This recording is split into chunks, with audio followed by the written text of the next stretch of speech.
시청하시기 전에 구독과 좋아요 꼭 부탁드립니다. 감사합니다. 나는 이젠 TJ형이래. 열성이 많고 솔직하며 단호한 지도력과 통솔력을 갖춘 지도자형이지. 이와 같이 자신의 성격 유형에 대하여 이야기하는 경우를 많이 들어보셨을 것입니다. 많이들 알고 계시는 MBTI 성격 유형 검사 결과인 것입니다. 이와 같이 다양한 사람의 성격을 단 몇 가지 유형으로 구분하려는 시도는 고대로부터 계속되어 왔습니다. 예를 들어 인체가 공기, 물, 불, 흙의 4가지 원소로 구성된다는 고대 히포크라테스의 기질 이론은 오늘날 다양한 성격 유형 검사의 기원이 되었다고 할 수 있을 것입니다.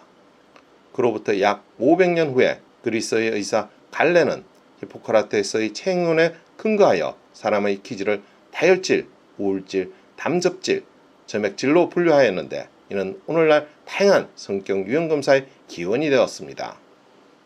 근대적 의미의 성격 검사는 1차 세계대전 중 미 육군에 의해 시행되었습니다. 전쟁 기간 중 폭격이나 전투와 같은 격렬한 상황에 취약해서 이로 인한 공포로 정상적인 생각이나 생활 등이 불가능한 군인을 미리 예측하기 위해 시행한 것이었습니다.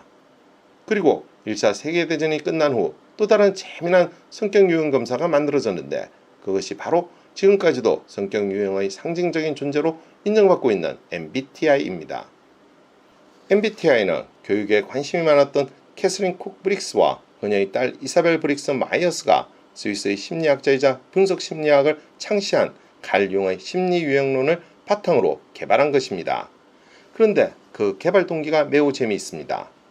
어머니 캐서린은 애지중지 키운 딸 이사벨과 그녀의 약혼자 클래런스 마이어스가 도저히 어울릴 것 같지 않은데도 서로에게 끌리는 이유가 너무나도 궁금했습니다.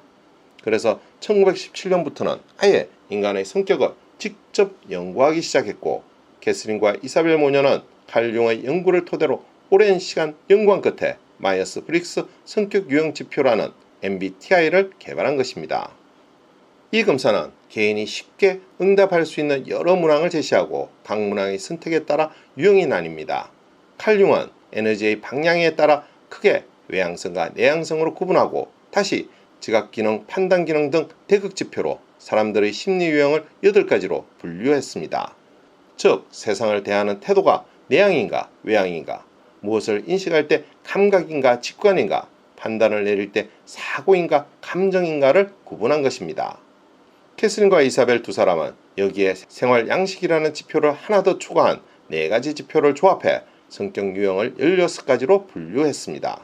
1921년에 처음 소개된 MBTI는 여러 성격 유형 검사 중 가장 대중적으로 알려진 지표이며 작게는 잡지 등 흥미 위주의 성격 테스트로 크게는 기업체 등 진로 선택을 위한 인성검사로 다양하게 사용되고 있습니다.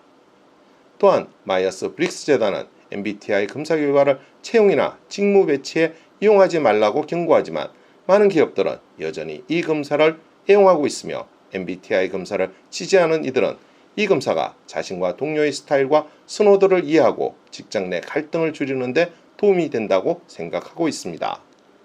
더 나아가 최근에는 MBTI 유형별 궁합, 유형별 상처받는 말 등 다양한 콘텐츠가 꼬리에 꼬리를 물고 생산되고 있습니다.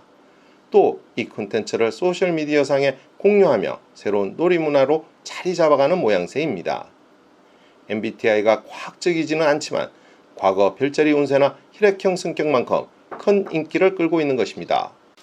그런데 이 콘텐츠를 볼 때 우리가 주의해야 할 것이 있습니다. MBTI는 검사할 때마다 결과가 달리 나오는 문제가 제기되기도 했고 주관적인 답변에 근거한 93개의 문항으로 어떻게 복잡 다양한 인간을 분류할 수 있는지에 대한 회의론도 제기되었습니다. 연구 결과에 따르면 MBTI 검사를 다시 받은 사람들의 절반 이상이 첫 번째 결과와 다른 결과를 얻는 것으로 나타났다라고 하기도 합니다. MBTI의 가장 큰 비판점은 이 검사가 비과학적인 이론에 기반을 두고 있다는 것입니다. MBTI가 기반으로 하고 있는 칼 융의 이론은 실험 심리학이 본격 태동하기 이전에 만들어진 것으로 학문적으로 검증된 이론도 아니며 체계화된 실험이나 데이터로부터 나온 이론도 아니라는 것입니다. 융의 이론은 많은 부분 직관적 추론에서 출발하였기에 그 한계가 많다는 것입니다. 그래서 주류 심리학의 저명한 심리학 학술지에서는 MBTI 검사를 논의하지 않고 있으며 대다수 심리학과 교수들은 MBTI가 상업성 등의 이유로 사용되는 하지만 과학적으로는 문제가 많은 심리검사라고 말하고 있습니다. MBTI는 자기 보고형 심리검사의 한계라는 측면에서도 많은 비판을 받고 있습니다. MBTI는 문항에 대해 응답자가 스스로 판단하여 점수를 매기는 자기 보고식 검사로 이루어져 있습니다. 이 경우 자신에 대해 실제와 다르게 스스로 인식하고 있는 경우나 의도적으로 응답을 속여서 검사에 임하는 경우에는 실상과 전혀 다른 결과를 가져올 수도 있는 것입니다. 하지만 이는 MBTI 문제라기보다는 다른 심리검사에서도 자기 보고형일 경우에는 마찬가지로 발생할 수 있는 자기 보고형의 한계라 할 수 있을 것입니다. 심리학자들이 연구나 임상에서 주로 사용하는 성격검사 도구로 빅5라는 것이 있습니다. 심리학자들은 오랜 시간 동안 실제 실험과 통계를 바탕으로 성격에 영향을 미치는 요인 5개를 뽑았습니다. 개방성, 성실성, 외향성, 원만성, 신경증, 즉 정서적 불안정성 등의 5개인데 이는 문화권에 상관없이 골고루 나타났으며 사람마다 5개 요소의 특성이 높고 낮음이 달랐을 뿐이라고 합니다. 이와 관련하여 MBTI에는 신경증이 빠져있는 치명적인 맹점이 있다는 비판도 있습니다. 신경증은 예민하고 걱정이 많고 소심하다고 하는 것과 관련된 특성인데 이는 삶에 큰 영향을 미치기 때문에 이에 대한 응급 없이 사람의 성격을 논하는 것은 반쪽짜리 시도라는 것입니다. 하지만 너무나도 복잡하고 다양한 인간의 정신세계를 완벽하게 분석할 수 있는 툴을 만든다는 것은 그 자체가 불가능하다고 할 수 있을 것입니다. 또한 MBTI는 개인의 성향 파악과 이를 통한 타인과의 소통에 도움이 된다는 점에서는 나름 유용한 툴이라고 할 수도 있습니다. 문제는 지나친 맹신과 더불어 특정한 성향에만 집착해 선입견을 가지는 것으로 이는 반드시 경계해야 할 것입니다.